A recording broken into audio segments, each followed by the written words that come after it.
টানা বৃষ্টিতে মাটির বাড়ি ভেঙে পড়ল, অল্পের জন্য প্রাণে বাঁচলেন ৩ জন। স্থানীয় নেতৃত্ব ও প্রশাসন পাশে থাকার আশ্বাস দিলেন। গত কয়েকদিনের প্রবল বর্ষণের জেরে পূর্ব বর্ধমান জেলার রায়না ২ নম্বর ব্লকের ফতেপুর গ্রামে ঘটে গেল এক আতঙ্কের ঘটনা। ভয়লানপুর অঞ্চলের বাসিন্দা বিশ্বজিৎ ঘোষের মাটির তৈরি বাড়ির একাংশ হুড়মুড়িয়ে ভেঙে পড়ল। সৌভাগ্যবশত সেই সময় বাড়ির সদস্যরা ঘরের বাইরে থাকায় বড়সড় দুর্ঘটনায় এড়ানো সম্ভব হয়। প্রাণে বেঁচে যান একই পরিবারের ৩ জন সদস্য। খবর পেয়ে ঘটনাস্থলে ছুটে যান রায়না ২ নম্বর ব্লকের ব্লক তৃণমূল কংগ্রেস সভাপতি সৈয়দ কলিমুদ্দিন বাপ্পা। তিনি ক্ষতিগ্রস্ত পরিবারটির সঙ্গে কথা বলেন ও পাশে থাকার আশ্বাস দেন। তিনি জানান, বিপর্যয় মোকাবিলার টিম এবং ব্লক প্রশাসনের পক্ষ থেকে যা যা প্রয়োজন তারা পরিবারকে সাহায্যের আশ্বাস দেন। আপনারা দেখছেন রূপসী বাংলা মিডিয়া। এখন একটা ছোট্ট বিরতি, ফিরে আসছি বিরতির পর। পুরুলিয়ায় পাত্রপাত্রী যোগাযোগের একমাত্র বিশ্বস্ত প্রতিষ্ঠান বিবাহ পরিচয়। আপনার মনের মতো জীবনসঙ্গী খুঁজতে আপনার পাশে রয়েছে বিবাহ পরিচয়। তাই আর দেরি না করে আজই যোগাযোগ করুন বিবাহ পরিচয়, municipality commercial complex, 2nd floor, Chaibasa road, opposite PWD office, Purulia. Mobile নম্বর 9232440272 অথবা 8370970472। ফিরে এলাম বিরতির পর। আপনারা দেখছেন রূপসী বাংলা মিডিয়া। প্রাথমিকভাবে আবাসন, খাদ্য ও ত্রাণ সহায়তা নিয়ে আলোচনা হয়েছে। ঘটনার পর বাড়ির মালিক বিশ্বজিৎ ঘোষ বলেন, অনেক দিনের পুরনো বাড়ি টানা বৃষ্টিতে দেওয়াল ভিজে ছিল, হঠাৎ করে ভেঙে পড়ল। ভাগ্যিস ভালো যে সময় মতো আমরা বাইরে বেরিয়ে গিয়েছিলাম, না হলে প্রাণে বাঁচা যেত না। এখন সবচেয়ে বড় চিন্তা মাথায় গোঁজার ঠাঁই। পরিবারটির পক্ষ থেকে দ্রুত পুনর্বাসন এবং সরকারি সহায়তার আবেদন জানানো হয়েছে। স্থানীয়দের মতে, বহু পুরনো মাটির বাড়িগুলির অবস্থা খারাপ। বর্ষার আগে সেগুলির সংস্কার জরুরি। প্রশাসনের পক্ষ থেকে ক্ষয়ক্ষতির হিসেব নেওয়া শুরু হয়েছে। এ বিষয়ে সাংবাদিকে কি বললেন, চলুন একবার শুনে নেওয়া যাক। এটা আমাদের পহলামপুর জিপি রায়না 2 এর ফতেপুর গ্রামে আমরা এসেছি। ফতেপুর গ্রামে এই অকাল যে বর্ষণ চলছে, আপনারা দেখতে পাচ্ছেন যে প্রাকৃতিক দুর্যোগ প্রায় 1 মাসের উপর হয়ে গেল। এর ফলে একটা বড় দোতলা বাড়ি ভেঙে পড়েছে মাটির, মানে জলের চাপেতে। আমরা সেই ফ্যামিলির পাশেই আমরা এসেছি, কারণ আমরা এলাকার মানুষ যাতে এই যে একটা বড় ক্ষতি, সবচেয়ে উপরওয়ালার কাছে একটা মানে আমাদের যে তাদের বাড়ির কারোর কিছু হয়নি, মালপত্র সব নিচে পড়ে আছে বাড়ির তলায়, গাড়ি ভেঙে গেছে, একটি অনেক কিছু হয়েছে, কিন্তু যা কোনো ব্যক্তির কোনো ক্ষতি হয়নি, এটাই সবচেয়ে বড় পাওনা।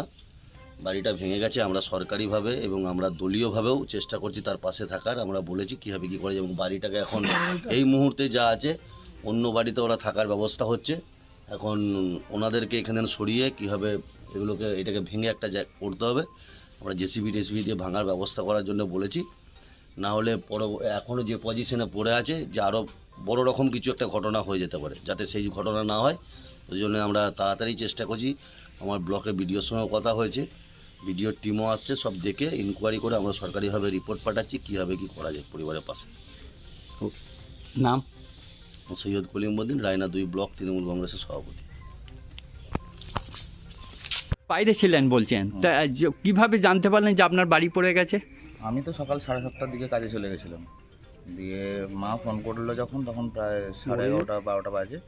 তখন হঠাৎ বললো যে ঘরটা পুরো ভেঙে পড়ে গেছে। তারপরে কাজ থেকে ওখান থেকে বাড়ি এসে ঢুকি 4টে 4:30টার দিক করে। দিয়ে তো আর কালকে বিরাট বৃষ্টি হচ্ছিলো, কাউকে আর কিছু যোগাযোগ করে উঠতে পারিনি, কাউকে ডেকেও কাউকে কাছে পাইনি। দিয়ে ঘরের ভিতরেই সব জিনিসপত্র ছিল, সবই চাপা পড়ে গেছে, বার করতেও পারিনি কিছু এখনও। আপনার নাম? আমার নাম করুণা সিন্ধু ঘোষ, বাড়ি ফতেপুর। কিভাবে ঘটনাটা ঘটলো? ধাপাক্য শব্দ, রান্না ছুটে এসে দেখলুম যে দুম করে পড়ে গেল। আবার ঘরে ঢুকতে দিয়ে আবার বারান্দাটা অবধি সব পড়ে গেল। সেই সময় জিনিসপত্র আবার বার করতে যাচ্ছিলেন? বার করতে পারিনি, যাচ্ছি না। আচ্ছা আচ্ছা। কপালটা খুলতে পারিনি বলে আর ভয়ে পালিয়ে বেরিয়ে পড়লো।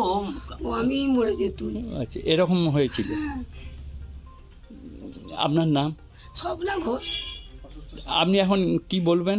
আপনার স্বামীর ব্যাপারে কি বলবেন? আমার স্বামী তো অসুস্থ মানুষ, মাসে কত টাকার ওষুধ খায়, তা ওই 4-5 মাস টাকা পায় না। ছেলে যেমন একটু কাজ করে ওই নিয়ে আসে, খাই যায় করে দিনগুলো। কেন উনি পেনশন পান না? ওল্ড পেনশন যেটা? না না, বিধবাতে পাননি? না। আপনি লক্ষ্মী ভান্ডার পান? আমি লক্ষ্মী ভান্ডার পাই, বেশ, ঠিক। ওইভাবে যাই করে চালিয়ে দিচ্ছে।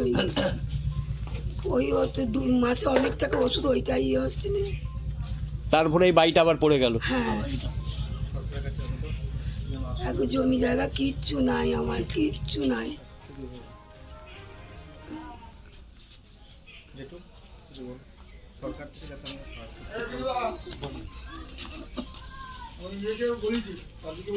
পুড়ে যে কোনো রকমে আস্তে আস্তে যা আশা করি, আবার পড়ে যাওয়া ভয়, আর স্ট্রোক, ব্রেন স্ট্রোক 2বার করে হয়েছে, আবার হাঁপের রোগ, কোনো রকমে বেঁচে আছি এই পর্যন্ত। তো ঘটনাটা কিছুই জানি তো, রাত্রে পড়েছে, দিনের বেলা পড়েছে। আচ্ছা। আমরা তখন থাকিনি এখানে, আমি এই দোকানে। আচ্ছা হঠাৎ করে হুড়মুড়িয়ে সব একবার ভেঙে পড়ে গেছে। আচ্ছা আচ্ছা। দিয়ে সেরকম কিছু মানে সেই সময় কেউ? আমার স্ত্রী খুব বেঁচে গেছে। হ্যাঁ, আমার স্ত্রী মরেই যেত, ভাগ্যে বেরিয়ে পালিয়ে এসেছিল সেকেন্ডের মধ্যে একদম। হ্যাঁ। আপনার নাম? আমার নাম বীরেশ্বর ঘোষ, বাড়ি? বাড়ি ফতেপুর। রায়না থেকে আশিস কুমার ঘোষের রিপোর্ট, রূপসী বাংলা মিডিয়া। আপনারা দেখছেন রূপসী বাংলা মিডিয়া। এখন একটা ছোট্ট বিরতি, ফিরে আসছি বিরতির পর। পুরুলিয়া শহরে এখন স্বল্প খরচে উন্নত ও অত্যাধুনিক চিকিৎসা পরিষেবা বর্দান হসপিটালে। এখানে general, laparoscopic, gynaecologist, paediatrician, anaesthetist, general physician, orthopaedic সহ বিভিন্ন রোগের অভিজ্ঞ ডাক্তারবাবুরা নিয়মিত রোগী দেখছেন। এছাড়াও 24 ঘন্টা বিনামূল্যে অ্যাম্বুলেন্স পরিষেবা রয়েছে, স্বাস্থ্যসাথীর সুবিধাও। যোগাযোগ করুন বর্দান হসপিটাল, রাঁচি রোড, সৈনিক স্কুলের নিকটে। মোবাইল নাম্বার 8918968624 এই নাম্বারে।